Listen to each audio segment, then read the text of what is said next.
Oy, mamumulat kami ng basura ngayon. Mga pangtagay lang daw.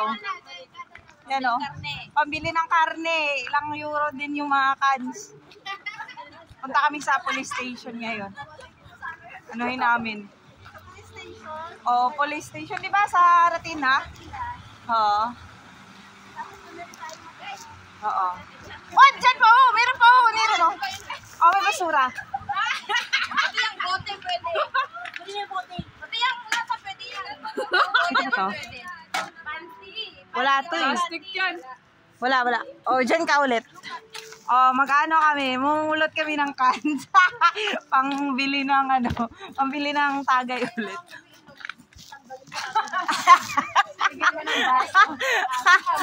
Isahan na lang.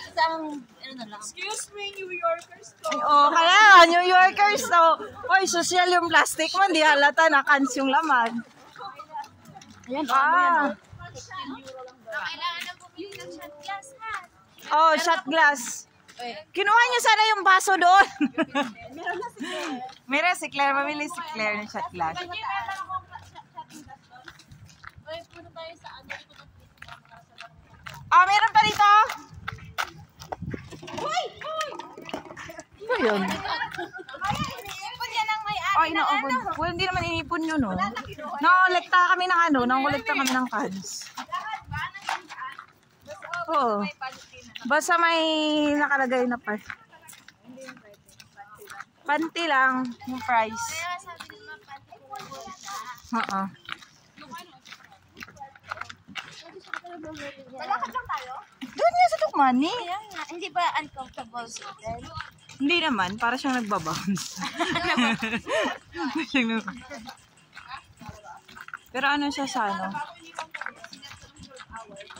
Sino? Walang susunod ka. Bakit kaya magbukas doon? Ay! Baka yung damit mo pag tapos ng 12 hours, wala na. Lukot-lukot na yun.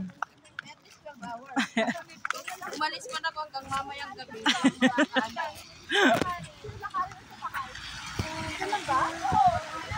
Lakarin na natin. Sayang yung bus car. Dapat kahit yan lang, kasakay tayo. Sayang eh. Hoy! Mag-exercise ka naman. Exercise to para mamaya pag Para magtagay. Ano, buksan na natin yung basurahan na yan. nag-take kayo mamaya. Ay! Ay! Ay, mas kamay. Buksan natin yung basurahan na yan. Baka mayroong lamang na maraming cans. Kilain na agad si Maymay pag may basurahan. Alam mo yung mata ko nagkakanyan. Naghahanap ng cans.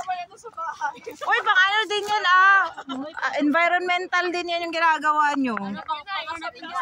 Pang-ulam natin. Hmm.